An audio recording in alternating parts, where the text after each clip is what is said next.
ऐसा है कि देशभक्त जो भी हैं भारत में, वो तो तनाव उत्पन्न नहीं कर सकते।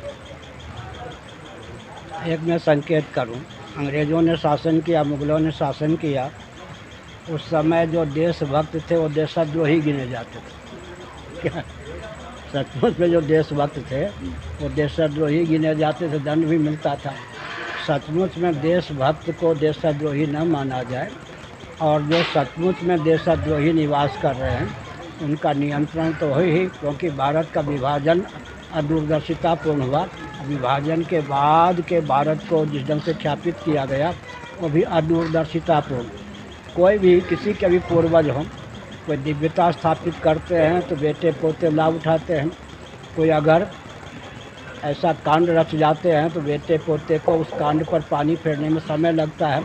इसी प्रकार पहले जो विसंगति हुई, अदूरदर्शिता का परिचय दिया गया, उसका वारण करना आवश्यक है, लेकिन सामान्य नहीं है, बहुत कठिन भी है। विभाजन के बाद के भारत को भी विभक्त होने का मार्ग दे दिया गया। जो महालय जयपुर नरेश के यहाँ पूरे कागजात थे, तेजो महालय शास्त्र में उसका नाम है, ताजमहल नहीं।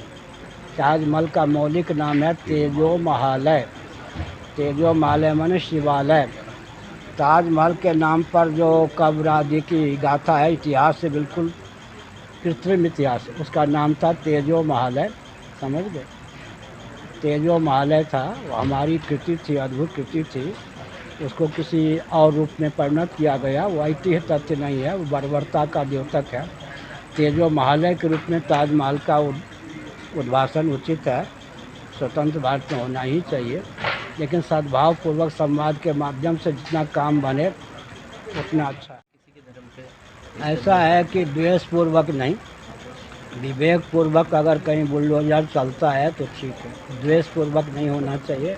मेरे ख्याल में आदित्य नाजी द्वेषपूर्वक कोई कदम नहीं उठाते हैं। जो भी रहता है उसको तो देशभक्ति का परिचय देना ही चाहिए। अगर देशभक्ति का परिचय नहीं देता है, हमारे मठ मंदिर की मर्यादा को ध्वस्त करता है या उसकी प्रेरणा से कहीं और है जो भारत के प्रतिकूल है, तब उसका दमन आवश्यक है।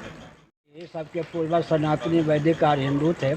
मैं लाठी गोली बम बारूद के बल पर नहीं, स्वस्थ विचारधारा के बल पर ये कहता हूँ।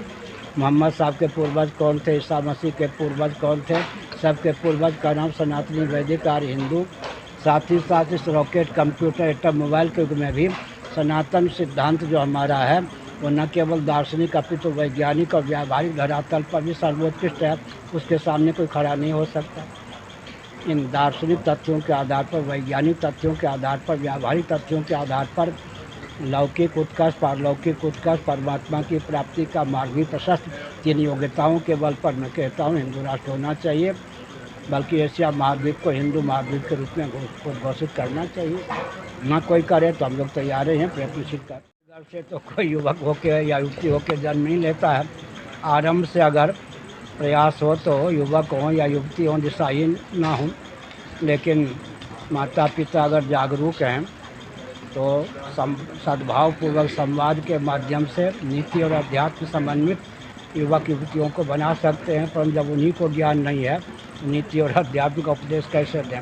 जिन महानुभावों को नीति अध्यात्म का ज्ञान है, उनके संपर्क में अगर उनके माता पिता या युवक युवती स्वयं आवें तो उनको प्रेरणा मिल सकती है। मर्यादा की सीमा में कोई भी लाभ उठाकर नीति और अध्यात्म का ज्ञान प्राप्त कर सकता है, अपने जीवन को उन्नत कर ही सकता है।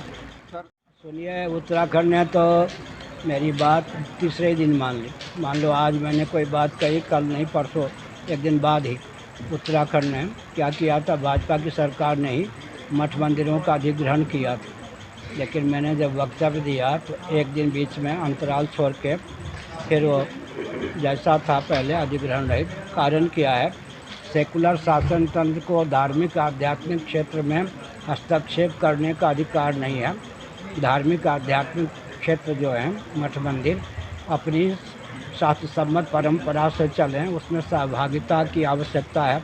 कदाचित वो धार्मिक आध्यात्मिक क्षेत्र शोषण के केंद्र बनते हों, तब शासन तंत्र हस्तक्षेप करे, अन्यथा नहीं।